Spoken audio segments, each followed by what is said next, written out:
Wrestle with Greatness. What's up? It's your man Kevy's here. You already know, man. You don't see Dread? I don't see Dread neither.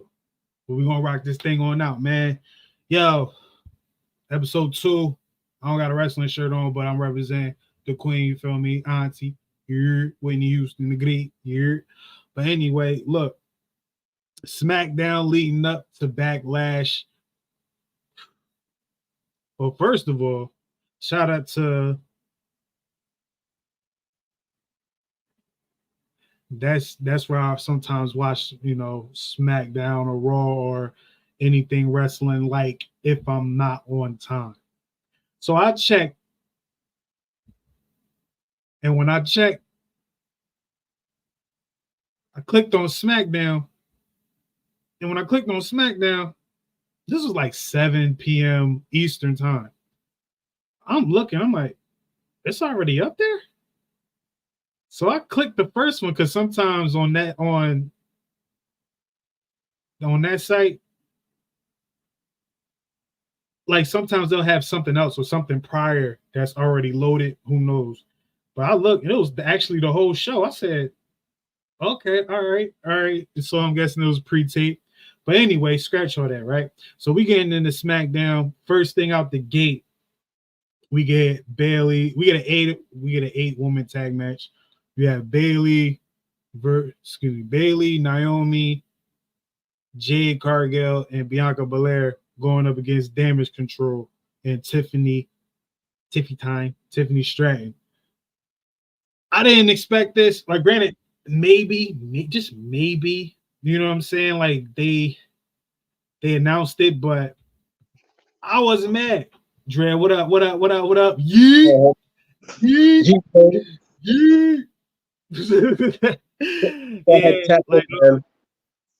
I'm just starting on SmackDown, man. Opening it up, having the 8-woman tag match. Bianca, Jade, of course. Then you have Bayley and Naomi. Now, Bayley being in the mix, I wanted to see Bianca's behavior, right? Mm-hmm. But scratch that. They was going up against Damage Control plus Tiffany Stratton. Now, I'm not gonna lie, this is a heavy hitter match to me because Damage Control work well together. They're nice individually. Asuka's a legend. Dakota Kai is pretty good, and Kyrie is pretty dope as well, like almost legendary. And you have Tiffany Stratton, who's fairly new, but talent through the roof. She's a superstar already. It's kind of like how she's like, maybe this might be a reach, bro. I don't know. She might be the female Trick Williams, as far as like being fairly new, but you're hitting on all cylinders when it comes to charisma. Yeah, having that star, having that it factor. Yeah, it factor, man. So we get that match, and obviously, you know who won. If you don't know, of course, Bianca got the pin, and I wanted to see how Bianca and Bayley actually interact, and it's still something there.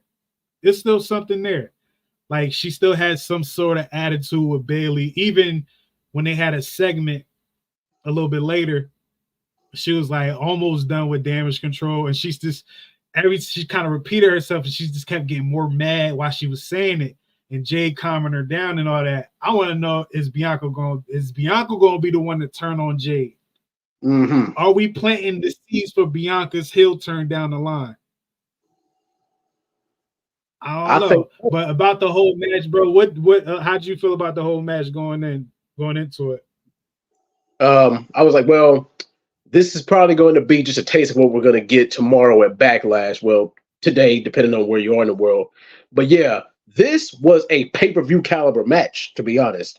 And I'm proud of the result. And like I said, it's more of a showcase, more of us getting a demonstration to see what the other teams can do. And I mean, of course, Bianca and Jade got all the momentum going into Backlash tomorrow. And we're going to give the prediction for that in just a second. But I mean, if I was to rate this match for a SmackDown match, or hell, just even for a match in general, I would give this match 4 out of 5 stars. Okay. I'm not mad at that at all because you got a little bit of everything. You got a little bit of everything. You got storytelling. You got to see Bianca and Jade's tag team moves. You know what I mean? Like we seen like them kind of practicing. There's some clips going online of how they work together on house shows, and now they're starting to display some of that tag stuff. So we got to see that. Naomi is Naomi. I love, first and foremost, shout out to France. SmackDown was lit. The audience gets 5 stars. The audience get 5 stars. Like that. They killing America, bro. We gotta do better. It can't just be Chicago, sometimes Philly. Like it can't be certain parts, man. Like these other countries be boring, yo. When we go overseas, when we go to the UK, when we go to France, when we go to Australia, they blow the roof off every time. And I actually watched I was reading a comment on Instagram about why. They said because Americans is common to us. Americans are spoiled. They don't get pay-per-views over there that often. So when it's like Christmas to them. When they get a special event like this, it's like Christmas to them. Us, we get it every week. Yeah, true. That's a great way of putting it. Yeah, I agree. I definitely agree. But yeah, like the love Naomi was getting from that France crowd, the love all of them was getting. But it's good to see Naomi have her moments. Remember when Naomi first came back, she's taking L's, and the community started to say, "Oh, she came back to get jobbed out." Yeah, like, she's getting relax. Yeah, yeah, like relax. She's getting back in tune with things. 1 and 2, the women's division is so deep. Like the upcoming women, you're gonna see the older women take L's. Like I think like the older woman, the oldest woman that you take L's like that right now is Bianca. I believe Bianca 35 or 36 right now. 35. So yeah. But she's like in her prime. So she's not gonna be taking L's like Natalia would. Somebody because like that. Didn't hit her prime. She's been wrestling since she was 26. Bianca didn't hit her prime until late. She didn't hit her prime until 30, 31, 32, like 3 or 4 years ago. She didn't really hit her prime until 2020. So she still got a lot more gas. We don't even know if she hit her prime yet. We got to see what that heel turn look like. Yeah, on the main roster because in NXT she had the heel persona, so it's gonna be interesting to see what they do with the heel turn in the main roster, especially if it's against who we think is gonna be. Yeah, it will be fire. Rhea versus Bianca, but Rhea's the face, and Bianca's the heel. That's gonna feed you. That match is gonna feed you. Yes. Woo. Rhea, get healthy, man. Word, man. Speedy recovery, man. Yeah. But yeah, so all right, we get that match. I was saying before you got on how I'll be on sometimes when I don't watch wrestling, like when I don't watch the shows in real time, I go on highlights, I go on a certain site called where I can watch it, right? And I was saying that this must have been pre-taped. Well, it's kind of obvious it was pre-taped just because like it was already up there. It was 7:00 p.m. Eastern time, and it normally comes on 8 Eastern time over here. So when I went on that site, I was like, "Oh, it's already up." Oh, snap! Okay, let me start watching, man. But it did give a tape feel. It wasn't nothing extremely heavy in the episode. I think for me, the highlight may be Paul Heyman's involvement. Because everything else is more so like, hey, we in France, we making it happen, Captain. You know what I mean? But I'm trying to think, what was after the Bianca? What was after that match? Wasn't it a tag team? We actually before that, we got the segment with Kevin Owens and Tama Tonga. That segment. Okay. Yeah. Okay. Break that down. with the blood, basically, with the bloodline going up against Randy Orton and Kevin Owens at Backlash. We got to see a little brawl between those guys, and that is going to be a barn burner of a match. I mean, it wasn't a match, but it was more of just, to get our appetites ready. But that's one of the matches I'm looking forward to the most, especially because I'm looking forward to see if we're going to get that cameo from Jacob Fatu that we're banking on. Yeah, and it seems like we're leading up to that, just the way Paul Heyman's presenting his side of things, right? We're gonna get a little bit more into that, but into the show we did end up having that tag team match. It was a tag team match between Pete Dunne and Tyler Bate versus AOP. Yes. Where is AOP really? Like, where is they home? Is their home NXT now? Is their home Raw or SmackDown? Like, where is AOP really at? Like, are they just free agents? Like, what's going on? Did they get drafted somewhere?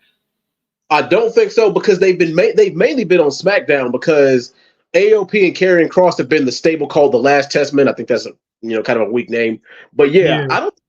I think they're mainly on SmackDown. You might see them on NXT every once in a while, but I think they're home to SmackDown for now, anyway. I don't even understand the NXT presence for real. If they going down there whipping ass, like they whipped them kids' ass, man. What's them two brothers' names? I forgot their name. The Creed brothers. Their ass.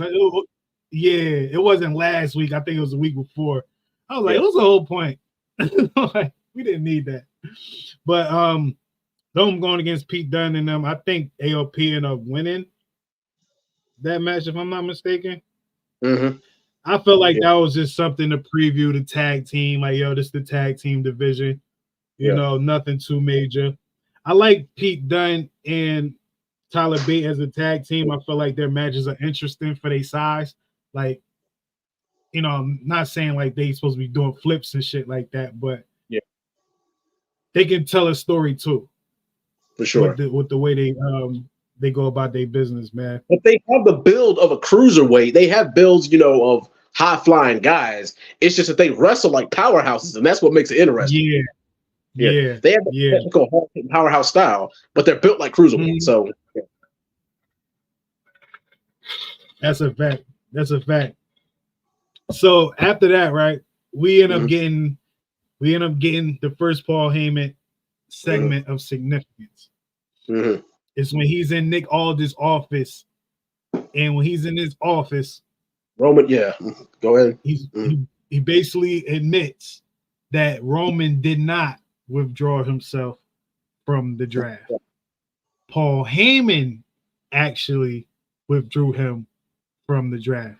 We didn't get a real explanation, but based off of that, Dredd, why do you think this was told to us? I think I'm going to go with the obvious reason, because I guess they were waiting to see where the rest of the bloodline was going to go. And if Solo just so happened to go to Raw, that would make things a heck of a lot more interesting. But I think they're keeping it under. I think the reason why they're keeping that under wraps is for down the road, within, let's just say, SummerSlam, with like the next couple of months. But yeah, I think that's the reason that they're going to keep that under wraps. The WWE universe is truly ready for Roman Reigns' face turn. Like, they're back. Like, and it's no shot to Cody or nothing at all. But I feel like we low key got. It doesn't look like it from the match because there was a lot more theatrics involved, but we actually low-key may have got not a double turn, because Cody's too. I would say Cody right now is too over. I don't think people would turn on Cody, man. But because I was about to say a double turn, like, you know how Stone Cold was, you feel me? He was the heel going against Bret Hart. And then they kind of switch rules towards the end. I take it back. I take that all back, man. Cody's still gonna be hot. I read somewhere, man, where they said, or they reported that they don't really have too much on deck for Cody. And I'm like, hearing that, it's like, okay, we got WrestleMania's, maybe SummerSlam and WrestleMania figured out for Cody, but what we doing in the meantime? I'm gonna be honest.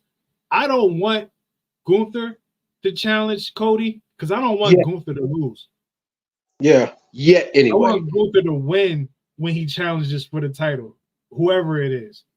Exactly. I feel like Gunther as the champion, is just something there. But what he did with that IC championship, it was times before Seth Rollins started going crazy. It was times that was the most important belt on the show. I agree wholeheartedly. So just imagine when you get the big belt on Gunther, and the way he's getting better as far as promos and all that.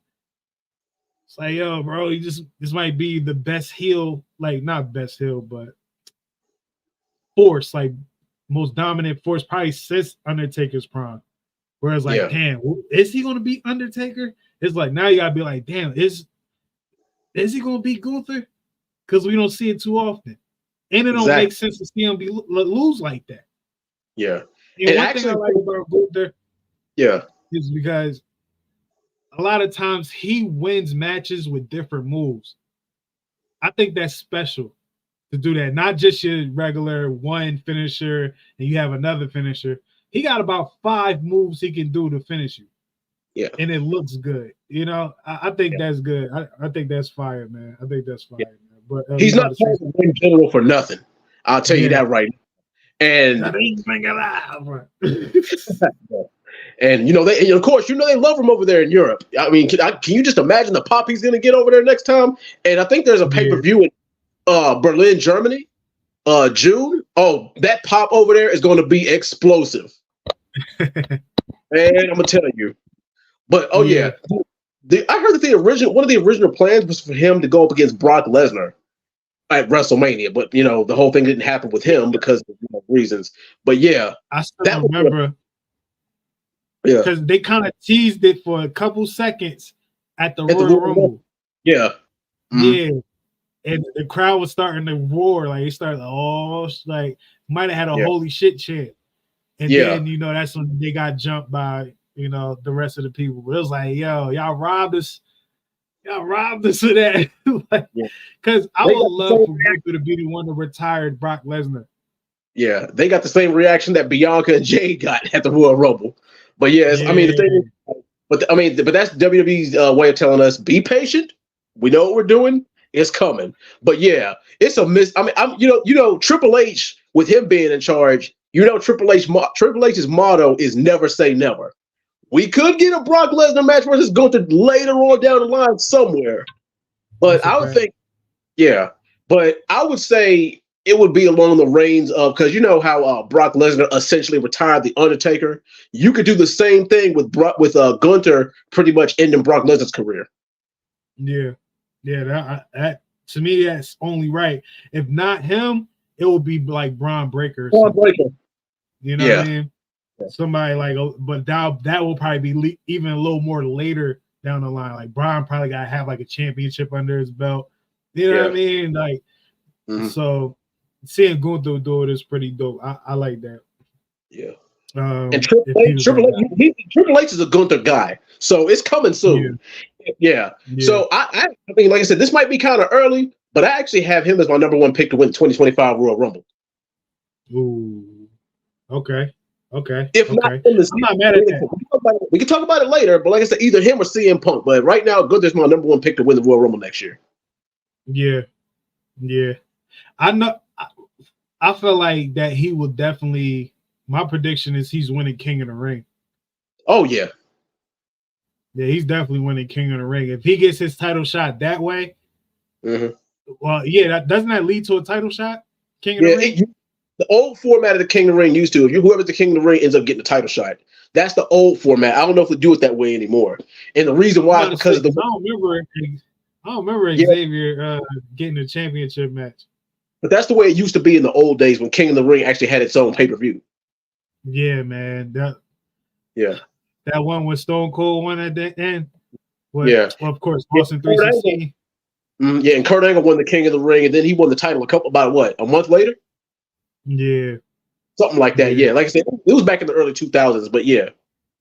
Yeah, that's a great platform, man, to launch, you know what I'm saying? Like, to launch people and all that. Yeah. Like, yo, so we end up getting, because we're going to finish SmackDown, and then we're going to eventually get to our predictions for Backlash, right? So in SmackDown, we get the first episode of the RKO show. Now, every time I see RKO, in my mind, I say rated right before it. Yeah. I always say rated before because, you know, him and Edge had a thing and it was rated RKO. But just seeing RKO, I'm like, all right, yeah. So their guest was Paul Heyman. Paul Heyman comes out. He gets a big pop from the crowd. They couldn't wait to say, my name is Paul. You know what I mean? And they went crazy, man. So Paul Heyman went in there, basically talking to the guys, saying, respect y'all, shouldn't do this, blah, blah, blah. And then out of nowhere, KO and Randy Orton get jumped by Solo and Tama Tonga. Now, this time, it didn't look like a straight-up beatdown because Randy and KO end up getting some licks back. So that kind of made it look like when we get into Backlash, it won't just be a slaughter. It could still be.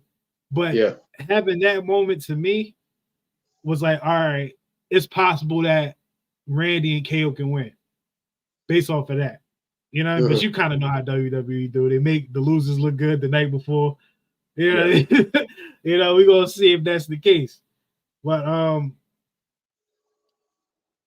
just running through SmackDown, man. But I like that segment. Yeah. Go on. No, go ahead. What you like about it? Like, I wasn't really gonna add too much of what you were saying. I mean, just kind of piggyback off what you're saying a little bit. But yeah. They're going they're a hell of a fight, but yeah. All right, bet. Well, we're gonna get into the match after that. Tonight was tag team heaven. Yes. Like, we got 3 tag team matches out the gate. You know what I mean? We got the world tag titles, whichever one it is. With Austin Theory, A-Town Down, Under, and Grayson Waller, I feel like they're a great tag team.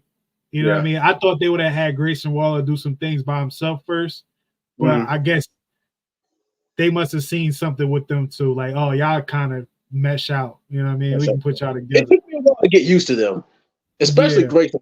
I mean, because we know what kind of Grayson Waller is better as a heel than as a face. The same thing with Austin Theory, even though one of the original plans for Austin Theory was him to be one of the top faces. But yeah, I mean, I like what they're doing with them right now.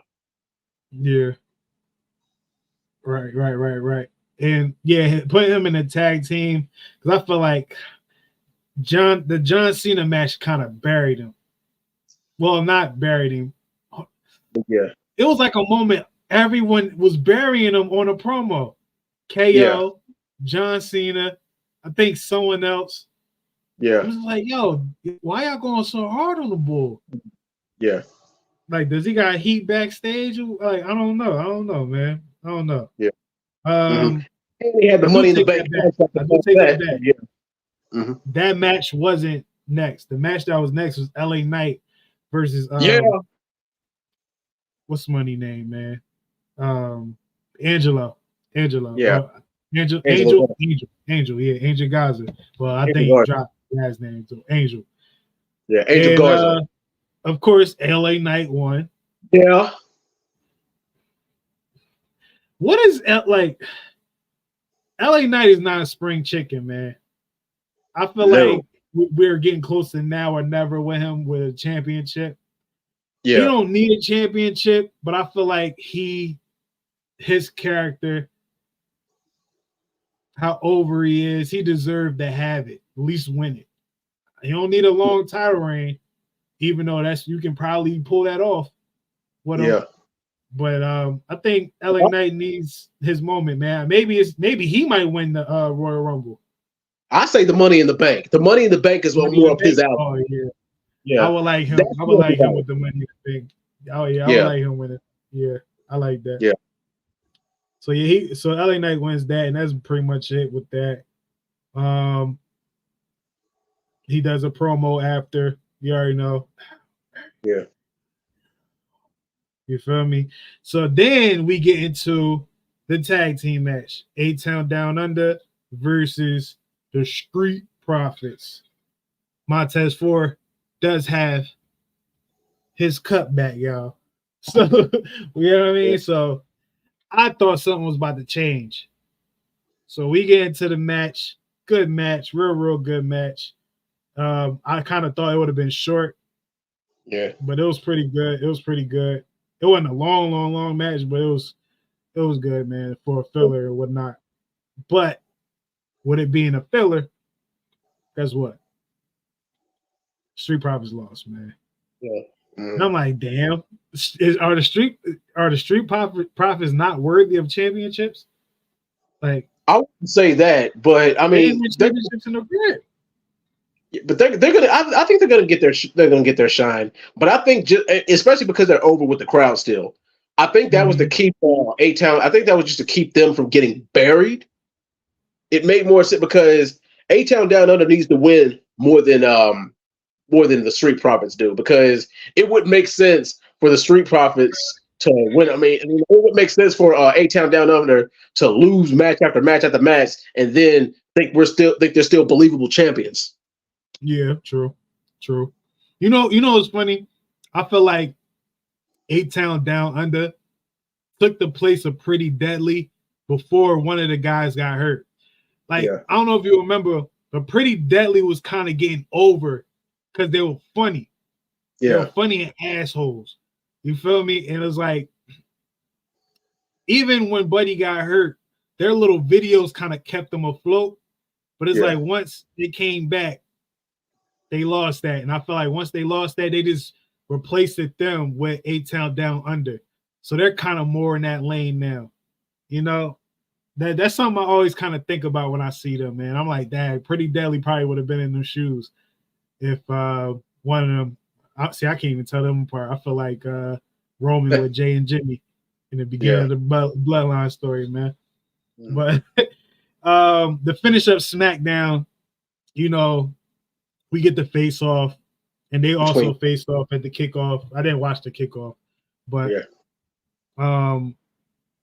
Cody, I feel like Cody and AJ Styles both were trying to tell a story throughout the whole little rivalry, but I feel like the crowd isn't allowing it. The crowd is not allowing the story to be told because they're more into like, yo, we love you, Cody. We love you, Cody. You, AJ. Yeah. So it's like they're sold just by the matchup rather than the story. It's like y'all don't even have to sell it. Y'all could have both went out there and stared at each other, man. Exactly. It writes itself because look at because it's a potential dream match because there is backstory there, especially because earlier promotion, AJ went up against his father, Dusty Rhodes, and beat him. But we know how WWE is about certain narratives, and they can't really say that. But the thing is, real wrestling fans, we know what time it is. We know. You don't have to. So yeah. Like it's so much like to the point. Yeah, they can definitely stretch this rivalry out. I really think, especially because AJ is a believable competitor. You will believe that he will be the one to dethrone Cody. Yeah, it's definitely believable. Do I think that he's gonna dethrone him? Nah. It's too soon. Yeah. Just because it's too soon, Cody. I don't see Cody losing the belt up until SummerSlam. If he's gonna lose it, it will be SummerSlam. I would say I don't know. I would say Survivor Series. Ooh. Yeah, because WWE said they don't have any plans with him between now. Like they don't have any major plans between SummerSlam Royal Rumble and WrestleMania. So I could see them stretch. I could see them stretching out the AJ Styles and Cody Rhodes feud for a couple of months, at least until The Rock returns, because that's going to be the top money match for SummerSlam. Okay. Yeah. True. I can definitely dig. Yeah. But we all know right now that The Rock he's finishing up filming Fast and Furious 11. That's the reason why he's going for the next couple of months. I didn't know what movie he was filming, man. Yeah, he's finishing up filming Fast and Furious 11 because that movie comes out next May, I believe. Yeah. Right now I'm pulling up the Backlash card. Make sure I don't forget anything. Yeah. Oh snap! That's funny, right? I typed it in, right, and the first thing I see is AJ Styles holding up the championship. So he won the championship or retained, and at Backlash before. So that's funny. That's funny. But I have to do a little deep dive on that in this spare time. Let's see. Here we go. Now we have 5 matches of this on this card. Damn, what's the main event though? Yeah, the main event has got to be AJ versus Cody, and then the co-main event has got to be. And I'm like, okay. Well, this is definitely a B, even though Cody's the top champ and Damian Priest is the champ too. It's like, but this still feel like a B show, a B pay-per-view or premium live event. It still feel like that, even though these 5 matches might be all fire. All of them might be fire. Yeah, I wouldn't mind a shorter card. I wouldn't mind a shorter card if every single match on it is a 5-star match. Not every pay-per-view or not every premium live event needs to have 7, 8, 9 matches. You could do a 5-match card and just have each of those matches be 20 to 30 minutes long. Yeah. Especially, let me see. Because I think they're starting at noon. Yeah, noon there. Noon Eastern time. Our time. Yeah, but I think we won't be. Yeah, but we won't be. It won't be airing over here until 4:00 p.m. Oh, word. Yeah, at least I don't think so. It's up here somewhere. Yeah. But all right, let's get into predictions, man. Let's get to predictions. We got 5 cards now. With the predictions, Dre, this is how we're gonna do the predictions, right? We're gonna pick who we think gonna win. We're gonna say why we think they're gonna win, and what's next for the winner, and what's next for the loser. Okay. So that's how we're gonna approach every single one of these. So let's start with the first match. Get into it. Tag team match. Randy Orton and Kevin Owens, RKO versus the Bloodline 2.0. Solo Sikoa and Tama Tonga. The Bloodline. Who wins? Why? What's next? All right. I think that RKO is actually going to win the match. Do you want to know why? I think they're going to win due to disqualification because Jacob Fatu is going to interfere in the match. So they might win the match on paper, but they're not going to leave the ring. They're going to be in the ring of, a battered mess with the Bloodline standing over top. Okay. So it's going to be some funny business. Yeah, it's not going to be a clean finish. And like I said, what's next for them, it pretty much writes itself. I just pretty much gave away the narrative right there. Will Jacob Fatu show up? Yes. I say it's about a 90% chance. They took my boy to France. They said, yo, we need you to hop in this match. Shit up. Keep it going. All right, bet. So I have okay. So you have your winner, You think Jacob Fatu? That's still what's next in this storyline for the bloodline.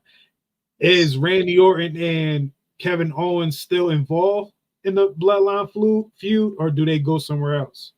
I think that they stretch it on to like the next couple of months. I mean, of course, you could do some other things with Randy Orton, but I mean, Randy Orton, he's white hot right now. You can pretty much do whatever with him. But him and KO teaming up right now, I mean, that's what's best for business. I don't think you can go wrong with that. So it would make more sense to stretch this out. Because of course, if they win the match, quote unquote, but they get beat up at the end of it, guess what? They're still gonna be seeking revenge. Yeah. Revenge. Yeah. I have the bloodline winning. I have the bloodline winning, man, because you have to build Solo up to make people forget all about that little losing streak. Mm-hmm. Now, Solo is the reason why they win. Well, of course, Tom was going to do all the dirty stuff, and Solo make it look easy. Now, Kevin Owens will be the one I think will take the pinfall, because him taking pinfalls don't hurt him for some reason. It's like if Kevin Owens lose a match, it's like, yo, he busted his ass. Like it don't really hurt him, it don't hurt him. Randy Orton, it wouldn't make sense.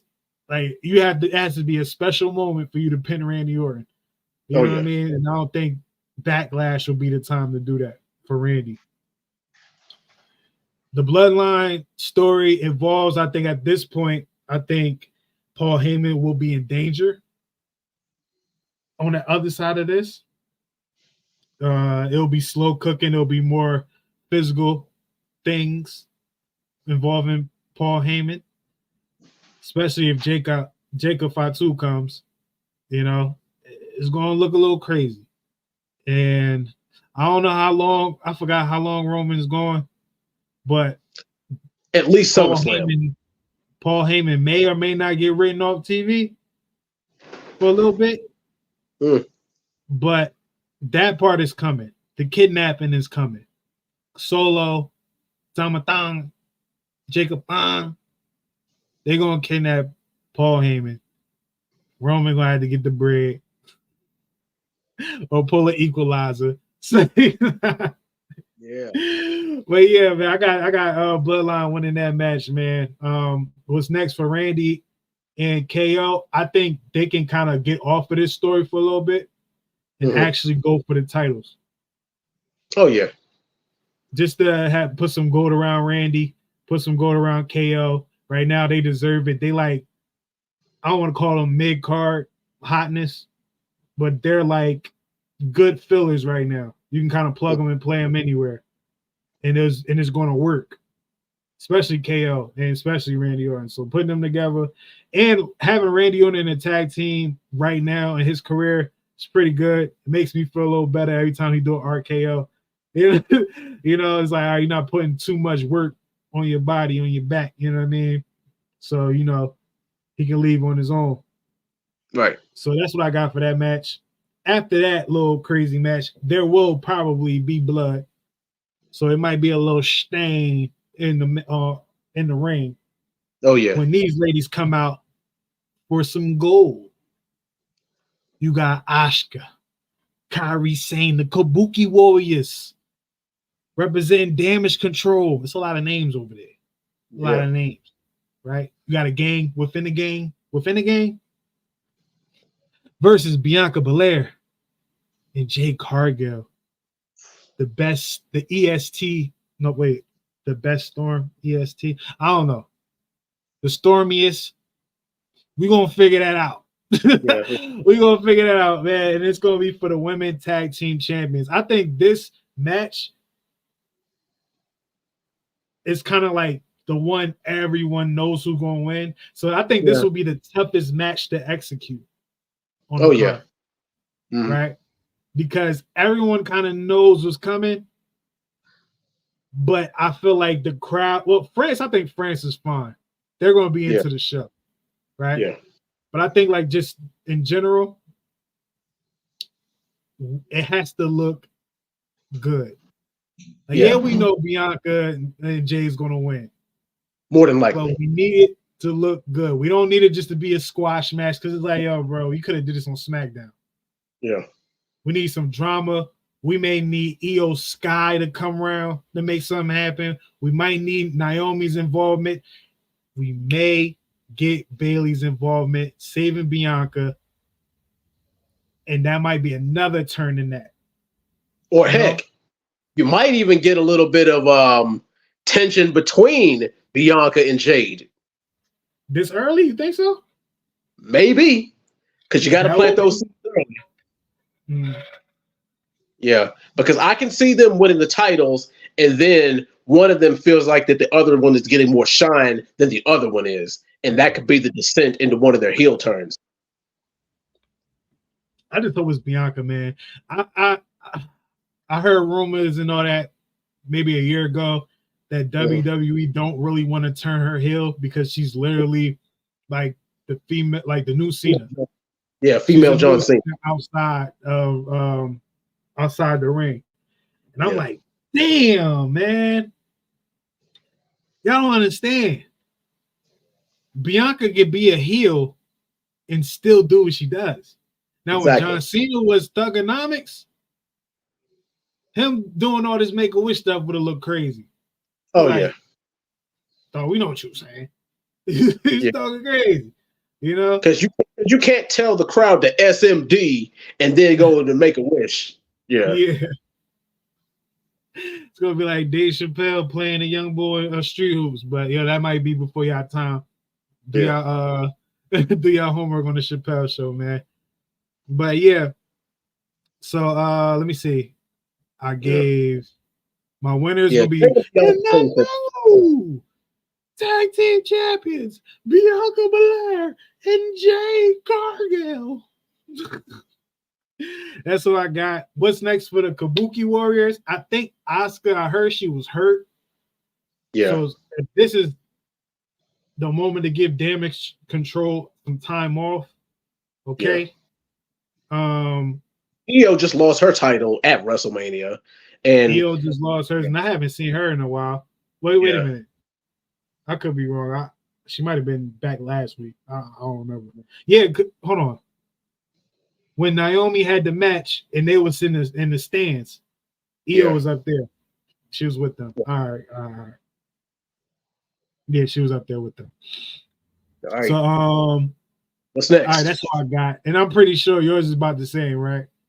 Yeah, it's about the same. I have it being a clean win. And like I said, hopefully we get some nice back and forth action. Hopefully it's not a squash match. But like I said, the writing's on the wall. And come on, like with the way they're building, it wouldn't make sense for Jade and Bianca to lose unless Triple H got something up his sleeve and he knows something that we don't. But come on, we got to go with the hot hand here. And like I said, as far as what's next for the Kabuki Warriors, like I said, they can, they might need a little break, or they might need to regroup as it is. But yeah. They definitely, if they lose, it would have been a botch. It's a botch. Somehow, some way, it was a botch. That's the only way I'm going for that, man. So that's easy. Hopefully, look good. All I'm asking for that match is it to look good. You know what I mean? Just give me a little something. Don't make me feel like I could have probably took a break because I knew what was going to happen. Exactly. All right, the next match. Now, this is the triple threat match. Bayley versus Naomi. Let me not do that. Naomi versus Tiffany Stratton. This is Tiffany Stratton's moment. You know what I mean? In a big match title. Uh-huh. So eyes will be on her as the new hotness. Yeah. I think Naomi's going to be the one that carries both of them. Not carry both of them, but she's going to be the glue for this match. Really? Well, I got my opinion. I think Naomi's going to be the glue in this match. I think Naomi's going to have the best moments with Bayley and the best moments with Tiffany. Mm-hmm. Right? I think Bayley and Tiffany's going to have certain moments, but I think Naomi's just going to make it look better. You feel me? Like her involvement is going to be key, right? I might say she'll be the Seth Rollins of the match. Oh, but I had Bailey going over. Yeah, I had Bailey winning again. I had Bailey retaining her chip. Bailey's over as a baby face, but I feel like we need to put her in real situations, not real situations, but a little more serious of a situation. And I think that's when Nia Jax come into play. I think Nia Jax get involved in this match at the end. When Bailey wins, Nia comes and go to work. Exactly. You know, but I got Bailey retaining. Now, me personally, I'm the same way. I got Bailey retaining, but I actually have Tiffany Stratton being the MVP of the match. I have her having the standout performance of the match. Okay. I agree with that. Yeah. And unfortunately, I have Naomi taking the pin. I have her, taking the pinfall. But I will agree. Yeah. But you took the words right out of my mouth with Nia Jax pretty much coming out there to assert dominance. You got Bailey, riding high, and then Nia Jax comes out, puts the paws on her, slams her, then walks up and says, "I'm next in line." Anybody got a problem with it? And then they're like, "Nope." Be like, Diva, like, you want some too, old man? Nope. Yo, but honestly, bringing up Nia, I think Nia deserves a run with the belt. For sure. She deserves a run with the belt, and I'm talking about a lengthy one. I need her to run through her competition. I think if you book her like Rhea, because Rhea was running through all her competition up until the last maybe 2 or 3 rivalries, maybe 2 rivalries. That's where it was like, all right, it's kind of a threat for Rhea. Oh, yeah. Nia, if you book Nia like that dominant, and the only person that can probably beat her is Rhea returning. Yeah. But that'll be a switch up. I forgot she's on Raw. But I don't know. Maybe that'll be. I don't know. I think Nia Jax definitely deserve a run with the title this year. This year at some point, like the work she put in since her return on the mic, she's more comfortable. Like, I used to kind of watch Total Divas a little bit. I would kind of catch it every now and then. And I remember her on one of them episodes, like, kind of giving it up on how, mental, I want to say, like, she got mental health issues, but she was dealing with, things down that line, like, depression and all that type of shit. You feel me? Not having confidence and shit like that. And seeing how she is right now, seeing how comfortable she looks, how, like, whatever demons she had at that time, it looked like she kind of got over them, if there were demons at all. She improved in every way. Like I said, I haven't seen her hurt anybody. I believe her when I hear her. I'm actually excited when I see her on the screen. I'm not gonna lie. I'm excited when I see Nia Jax on the screen because I know I'm gonna get something. I'm gonna get some shit. You feel me? So I just want to shout out Nia real quick, man. Sure. But you have Tiffany as the standout of the match. Because if you want to establish her as a threat and as a future superstar, this is one of the matches that you do it in. What better way to do it than to have somebody like her against 2 seasoned veterans like Naomi and Bailey? You have her say, okay, I stood out in a match with them. So guess what? I belong in the main event title picture. I belong on the main stage. I belong here. What better way to do it than that?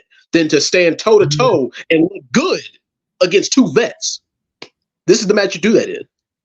Right. Yeah, you could definitely make them all look strong at the end. You know what I mean? You would need the Naomi, like I said, to be the glue. Basically take the pinfall, like you said. I didn't want to say that, but that's a part of being the glue. Like Kevin Owens is the glue to a lot of his matches. Tiffany, this is her showcase moment. But I low-key think that, we kind of seen her work. I feel like, she'll definitely be, as far as like being the spotlight or the highlight of the match, it'll be her, the Tiffy time. You feel me? Whatever you want to call it, the moonsault, the pretty, what they call it, the prettiest moonsault or whatever. Yeah. Something like that. Yeah, so that'll be dope. That'll be dope. And you know, Bailey retaining is like Bailey beating the odds. That's kind of her thing, overcoming the odds anyway. So yeah. And I feel like we already got the only change of the titles of this card. And I kind of just told you my answer for the next 2 matches, but I feel like we're only going to have one championship that change from champion to challenger. And I kind of already spoke on that. But next match will be CEO Money in the Bank versus you know what I mean? Jay Uso. It's just me, Us. It's just me, Us. Yo, I like the crowds that know the words and sing them, Jones, because it rock. Like when they because I'll be at the crib singing it, I'll be trying like love, knock it down like this. Yeah, and when when Cody's theme hit, forget about it. Cody's theme, they all pull the roof off of the joint. Yeah, man. Yeah. So like, all right, so we got Damian Priest versus Jey Uso. I think the streak continues. I think Jey Uso continues to lose big matches. Yeah, he's main event Jey Uso, but I think him losing these big matches kind of make it easier for him and Jimmy to reconnect. Yeah. Because we already established both of these guys as being their own guy. Now, when we put these guys back together, for both of their personalities is out this world. Yeah. Now, we can't just say they're the greatest tag team of all time. We're going to actually see it for real. You know, like we say they're the great. Well, a lot of people say they're the greatest of all time because how long they've been in the game. The longest title reign, the title reigns, you know. So now just seeing that, you know, they broke out their shell, you able to tell Jimmy from Jay. When they do get back together, I don't think they'll ever be heels again. Because they'll be so over. They'll be so over. I don't think they can be heels again. Like, I think, and it might be like that for Roman too. Because I think now people are appreciating what he did. Because, bro, Roman's been, I don't think it's been a full month since Roman been gone. And we heard we want Roman chance on at least 3 shows. At least 3. You know, I'm not even counting what they do in the house shows. Roman deserves a break. He does deserve at least a 3 or 4 month break. Yeah. He definitely deserves a break. Him and Seth, it'd be dope if they both come back at the same time. Yeah. Because they do have to put that story to rest. Because I forgot when Seth and Roman did go head up, it was a disqualification. There wasn't a true winner. And I was like, oh, that's about to be the one. This is about to be the one. And it don't even need to be a part 3. This should be it. This is Roman closing the chapter for real on Seth. Seth can afford to lose to Roman because Roman big baby face now. You know what I'm saying? Wreck everything and leave Roman, man. But yeah, I ain't mean to go too far off of that, man. I got Damian Priest retaining. I think it's about time we start showing Damian Priest as our champion, like one of our champions. Yeah, some respect. Show him a crazy backseat. Yeah, let's start taking Damian Priest seriously. Now, a lot of people say that he's not going to hold the title long anyway, but it would be a kind of a waste to have him hold the Money in the Bank for that long, for him to have a 1-month title reign. Like it doesn't make any sense.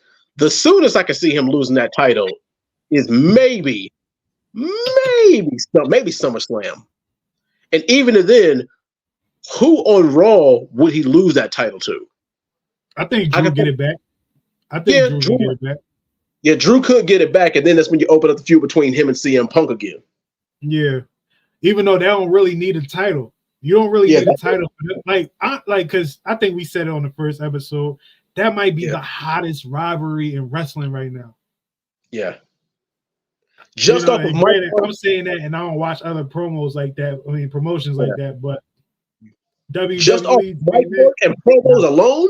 Yeah, off of Mike Work and promos alone, absolutely. Yeah, because those two don't hold no punches as far as promo. Boy, I'm glad Triple H is letting them cook. I really am. That way, especially Drew. Drew has stepped it up lately. I'm glad that they're letting Drew be himself because that makes for more entertaining promos. I'm up here, you little bitch. Yeah, it's key words that WWE say. Yeah, I just started laughing and shit. Like the key word is like when you want to know they serious, they mean business. Bitch will be used. Yes. Why don't you say it to my face, bitch? Crowd go, oh. Yeah, you gotta love it, man. Sure. But yeah, let's take Damian Priest a little more seriously, man. He gets the dub over Jey Uso. It'd be crazy if Jimmy. But does he win? Does he win clean, or will there be some kind of foul play? That's the only thing I have to say about the match. I think he wins, and it will be foul play, but the foul play will backfire on him, but he'll be able to recover. And it'll basically be like maybe JD or Finn. They might mess up, you know what I mean? Causing what's name to lose. No, excuse me, not what's name to lose. Causing him to be distracted, but he overcomes what Jay got and still wins because we still Damian Priest is still a juggernaut. Remember, he was the enforcer of this fucking group. It's like, you know what I'm saying? So him recovering and still beating Jay, it's not too far-fetched because of his role in the Judgment Day. It's like Solo. Yeah, he got all them L's and people talking because he's at the time, the enforcer of the bloodline. Why is he losing so many matches? Same with Damian Priest. If Damian Priest don't really be taking the pins in his matches, with his tag team matches like that, when he was doing them. So they still kind of kept him strong. But I think the fact that Mommy's gone and Dominic is messing with Liv allegedly. You feel me? Like, I don't know. We saw Liv. No, who came out the room first? I think Liv came out the room first. This was on Raw. Liv came out the room first, and then Dominic came out the room maybe 30 seconds later. It's like, oh shit. That could be a love triangle thing between Dom, Rhea, and Liv. I ain't gonna lie. I like Dominic being a player. If we gonna turn Dominic into a player, because think, a lot of people may not remember this, but this video been floating around. It's the Rey Mysterio without his mask era in WCW. Yeah. He was a player. He was kind of like a player. You feel me? Like little baby face player type, you know what I mean? Like talk reckless. Dominic can be that, but mix some Eddie into it. Yeah. I think we want to see that from Dom. We want to see Dom be basically fly Eddie. Like you can't do La Chi and still too crazy like Eddie, but you can be fly Ray without the mask and mix some Latino heat to it. Like, I don't know, man. I think Dom is going to be to me, I feel like he already a superstar as a heel. Yeah. But once he gets to the point where people love him, I feel like wrestling fans are kind of waiting for the right moment to fall in love with him, vocally. Yeah. Because if any crowd that's going to boo you like that, they really love your ass. Exactly. They really love your ass. Yeah, because if you can invoke those kind of emotions, if you can generate that kind of heat, that face turn is going to be explosive. Yeah, that's a fact, bro. That's a fact. But Jay, we ain't even mean disrespect. You see the Yeet shirt, you see it. Represent. You feel me? I don't got a no Yeet shirt. I wouldn't even get a no Yeet shirt. That ain't even my color. I would get a Yeet shirt. You feel me? I would have to tell Jimmy, hey Jimmy, man, put this in black or something. But it's just, I might get a no Yeet shirt, but they probably got some. I don't know. Who knows, man? But let's get into the last motherfucking match. Main and that is Mr. AJ Styles versus Cody Rhodes. I'll let you start it off. Now, we already know the backstory behind this. And to a lot of people, this is a certified dream match because it's one of those matches that we never thought we would see. AJ Styles has made his name in professional wrestling all over the world in a half dozen different promotions. And he has legitimized himself as a heel lately. And Cody is pretty much the babyface of the company right now, one of the most likable guys. Now, I talked about this in a separate video about are the fans going to turn on Cody. Now, you would have to think in order for that to happen, it would have to be. That video is doing pretty well on the page, man. Shout out to that video, man. For sure. But yeah, in order for him to be unlikable, you would have to put up against somebody like LA Knight or somebody else that's super over. You can't do it against a guy like AJ Styles. But as far as the overall wrestling aspect, I think that they're going to put on a bar burner of a match. They're going to make each other look super strong and super athletic. And I see a couple of close calls. And like I said earlier, if anyone were to beat Cody Rhodes and for it to be believable, it would be AJ Styles. But I see Cody getting the clean win in this. And as far as what's next, I see them continuing on this feud for like the next at least month or two. And maybe it'll come to a head at SummerSlam or something like, will probably come to a head before SummerSlam with it being like a special stipulation match or something like that. But yeah, I got Cody retaining. How about you? Me, I got Cody retaining as well.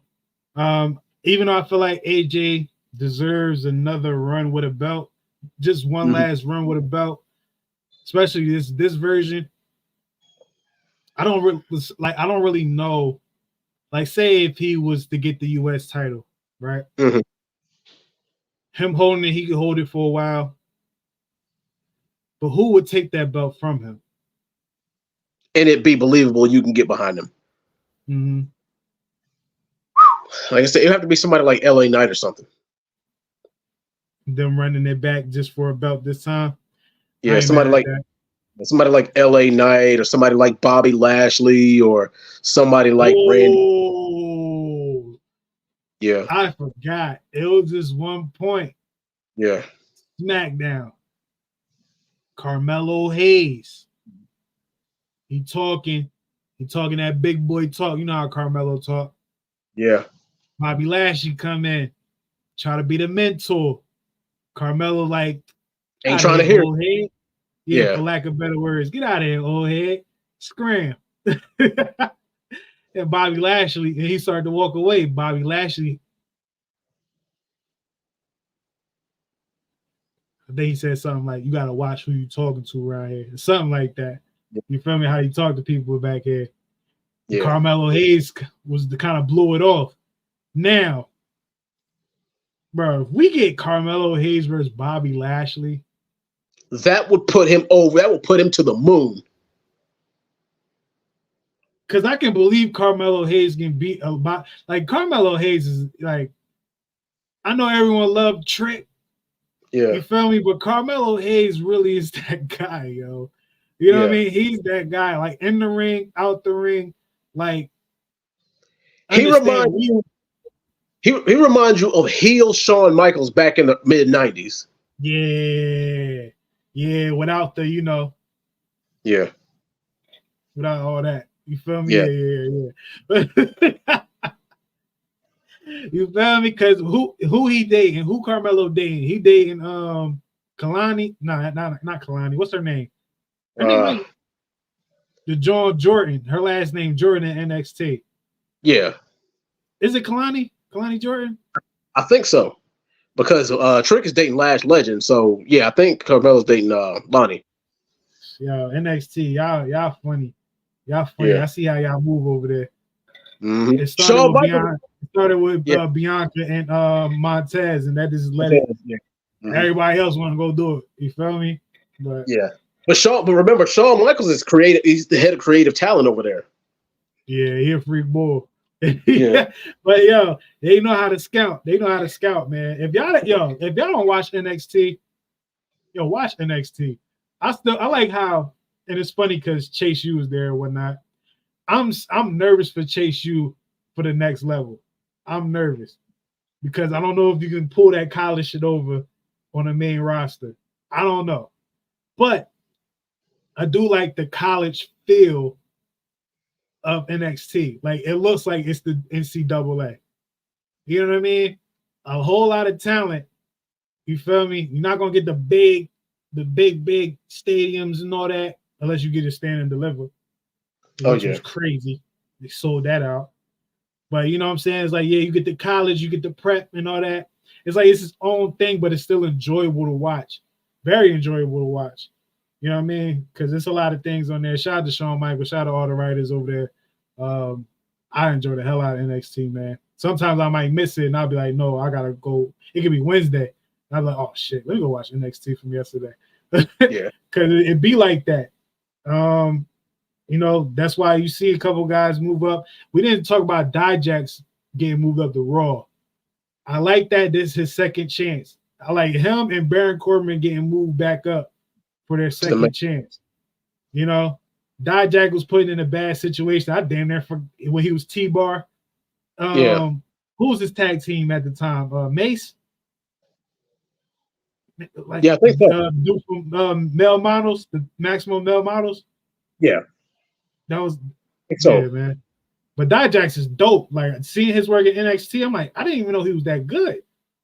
You know what I mean? As far as like in the ring, I thought he was just a big guy doing big man stuff. Oh no, he got some athletics to him.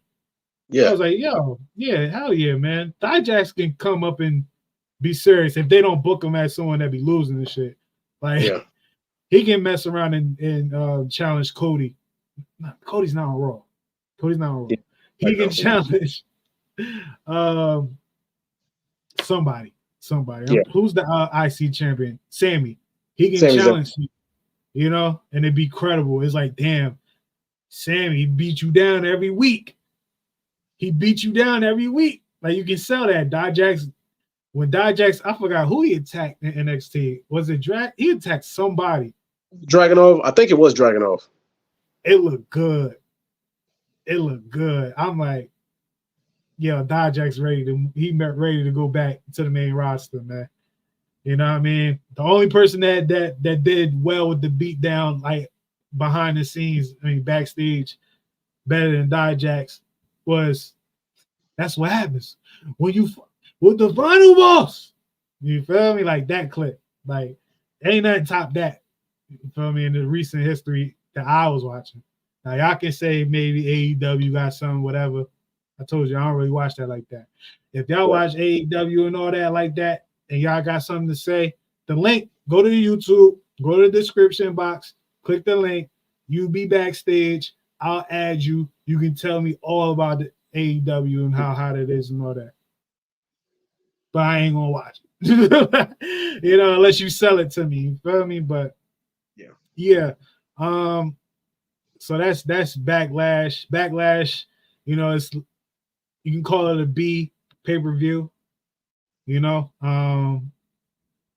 But it's I feel like it's gonna be intense, man. I feel like it's a lot of stories to be told. Yeah. And France is definitely gonna up it.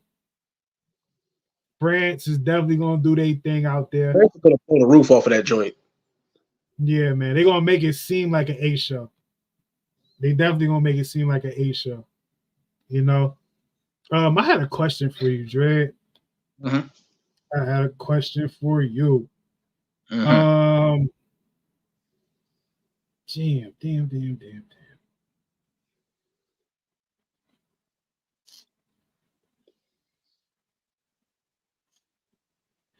Okay.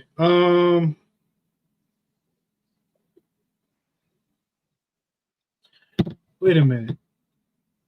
I can't remember. Obafemi on NXT. Oh. Who came out the challenging or made it look like that? Was it Wesley? Wesley. How do you feel about that? Because Wesley's fire. Wesley's fire. And it kind of throw a wrench in things. Because I was looking at Obi, I'm like, bro, he might be a guy that have to just relinquish his title because he's that good. You feel me? As far as like, you can sell him as being dominant. And if the day he lose that title, it got to be to somebody it's gonna mean that they go to the moon. Yeah. With the title. And to be honest with you, it's Wes Lee. Oh yeah. It's Wes Lee. The injury was messed up. You know what I'm saying? He ended up losing it to Dominic. He goes out, he comes back, and if he gets it back from because I feel like Obafemi low key,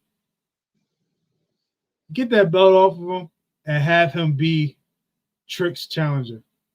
We can do something like that.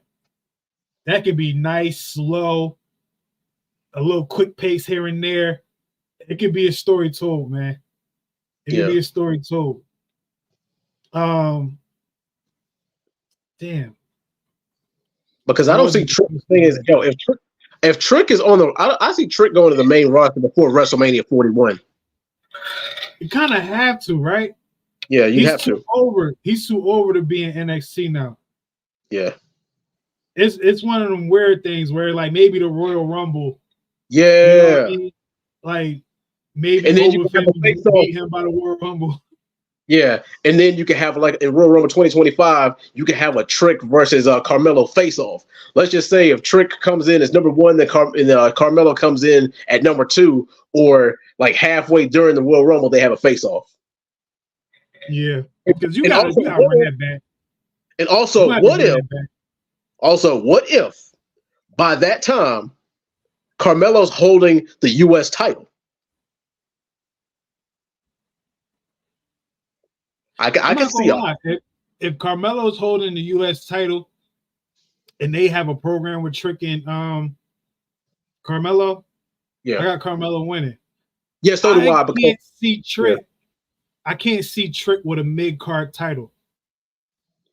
I feel like he got too much. It's too much main event in him. Yeah, like power. Carmelo has the main event in him too, but this will make Carmelo so great. He one of them greats where he can literally be anywhere on the card. Yeah. And he might have one of the best matches on the card. Yeah. You know what I mean? And it's like he don't lose credibility if he was going for a mid-card title. But yeah. Oh yeah, WWE, listen to us and listen good. You got something here. Don't screw it up. If Trick or Carmelo are not in the main event of a WrestleMania within at least the next 3 or 4 years, you drop the ball. And we don't want to see you drop the ball like you dropped the ball on Shelton Benjamin. We don't want to see you drop the ball like you dropped the ball on Ryback. We don't want to see you drop the ball like you've dropped the ball on so many other superstars that I can name. You got something here. Don't screw it up. But then again, But then again, Triple H for Royal Rumble, for WrestleManias, I like that. Yeah, at least three. They got 3 of them. Yeah, but Triple H, he's a creator, so yeah. Hell yeah, man. Oh yeah. That's what I was going to ask. What's your thoughts on Drew Gulak getting released by WWE earlier yesterday? Oh man, day now. So it's just like, well, Drew Gulak is still a wrestling trainer. I thought they were going to do more with him on the main roster. I mean, because he had a little feud with Daniel Bryan, but I mean, I don't think he's going to be gone for long. Me personally, because I still think just because let's keep it real. They did it because of the Ronda situation. Yeah, she came out and said what she said, and he came out and said what he said. It was like, you don't got PR team. They would have told you, bro, don't say nothing. You know exactly. What I mean? But he said what he said, and he got released, man. He got released. WWE doing their release. WWE doing their release this year. It seemed like they're not proud. They're not proud to release people. They're not. Because remember when Vince was releasing people, it's like, oh, this is the death day. It's the big list. Mm-hmm. You know what I mean? It seemed like with this one, it was like, yeah, they got released. The only people that was loud about it was Jinder. And and Shane. Them. Yeah, and Veer behind. Yeah. Cameron Grimes cried. Cameron Grimes, and there's a lot of people say they surprised he got released, but I'm like, nah, because every time I seen him on the screen, I kept hearing he was nice. Yeah. I didn't pay attention to him in NXT, but it was like, they saying he nice, but when I see him, I'm not getting anything but another wrestler out here. I don't see anything, but maybe it's because that's how they booked him. Because that's all I read is like, he was booked wrong. He was misused, but y'all don't know his role. His role for the main roster was probably just to do this. If you look good doing this, we will reward you. He didn't look good doing that, or at least believable or credible. I don't know. But just like Drew McIntyre, he got released, and look at him. He just signed. He signed since our last episode. He signed. The Rock had announced that. Yeah. By sending him a sword, a brand new sword. He can't take that over there to London. Oh no. But yeah, man, we're gonna be into. Let me double check. Because I want to make sure that I don't oversleep. You know what I'm saying? I want to make sure that I got the time right, man. We're gonna make sure y'all got the time right too, man. We're gonna see right now. We're gonna find out because they definitely didn't cater to us. Like I said, that site that I be going on. Mm-hmm. They had that thing up out there. Okay. All right. So it's a Saturday, which is today, technically, on East Coast of America, right? It comes on 12:30. So we're gonna be watching that at noon. Over there is gonna be whatever time it is. It might be 4 over there. Or 5 or something. Whatever. I think they're like 4 or 5 hours ahead of us over there in France. Yeah. So I know for sure the UK is 4 hours ahead of us across the pond. So yeah. Sure. I ain't gonna lie. This is so early. I might live stream while watching it. Yeah. Do your live reaction. Yeah. Yeah, man. Yeah. And for me, it'll be open. You already know how we do, man. Yeah, I don't know what your schedule like or whatnot, but yeah, you'll get the link. But I think I'm gonna end up doing that, man. I think I'm gonna go live during just so I can watch it, have my little watch party or whatnot.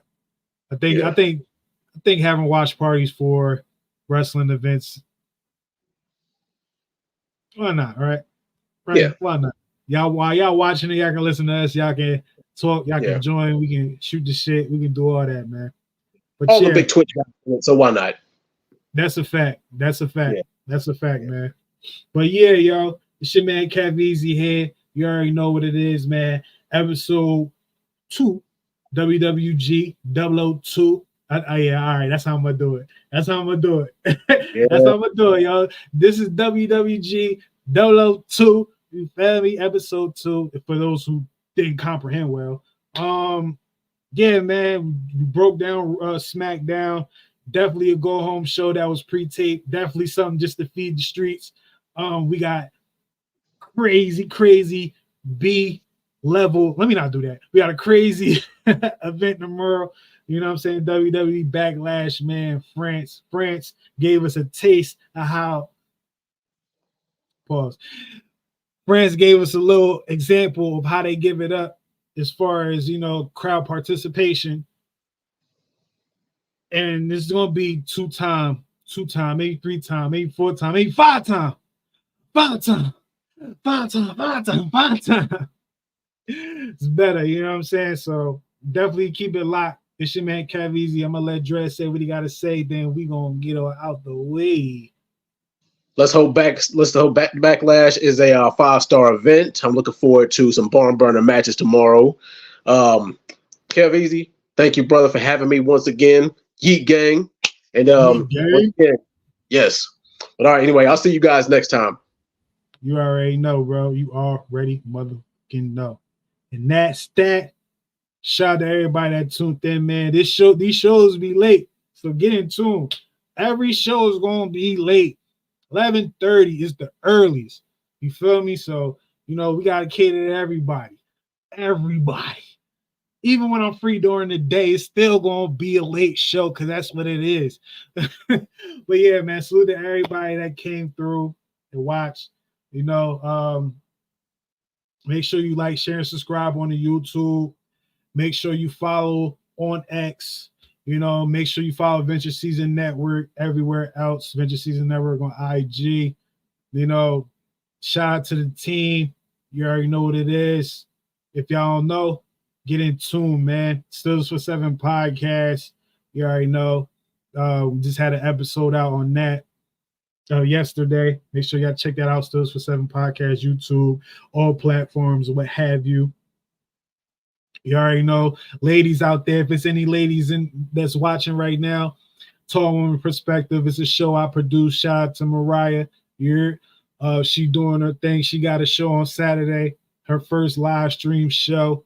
It's going to be on multiple platforms. You feel me? So make sure y'all in tune with that. Very excited for that. And be on the lookout for the next show, man. WWG episode 003. That will be after. A little after, but that might low-key just be the watch show, you feel me, episode 3. But yeah, thank y'all for tuning in. It's your guy Cav Easy. Let me look at y'all, man. Make sure y'all come back. Y'all remember Craig and Friday when he told Smokey, come back. All right, and I'll see y'all on the next one, man. It's your guy Cav Easy. Let me get out of here, man. I'm getting tired.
Be the number 2 to Pickens. He could run routes. He got good hands. He can catch some intermediate passes. That's his MO. That's what he did. That's what he do. But I say we use him as our top route runner. Yeah, that's what I say. Yeah, that's what he. I'm be honest with you. Coming in, he already kind of. You a rookie. You really got to earn it. George Pickens did. He did. Hold on, Pickens. You gotta remember, Pickens didn't start out the gate. Yeah. And then when he was tearing it up in camp though. Remember, he was crushing it in camp. He was making his name known early. Yeah. So I mean, he earned it though. You know what I'm saying? He had to earn it. Yeah. You know what I mean? So I mean, I love our draft, man. I love everything we've been doing over the last 2 years. To be completely honest, taking risks. Yeah. For the first time in a decade, we're actually taking risks, and I love it. Hey, Dre, it's been longer than a decade. It's been longer than a decade, bro. I know y'all younger than me, but it's other people that'll tell you it's been longer than a decade. It probably been like 2 decades, maybe even 3.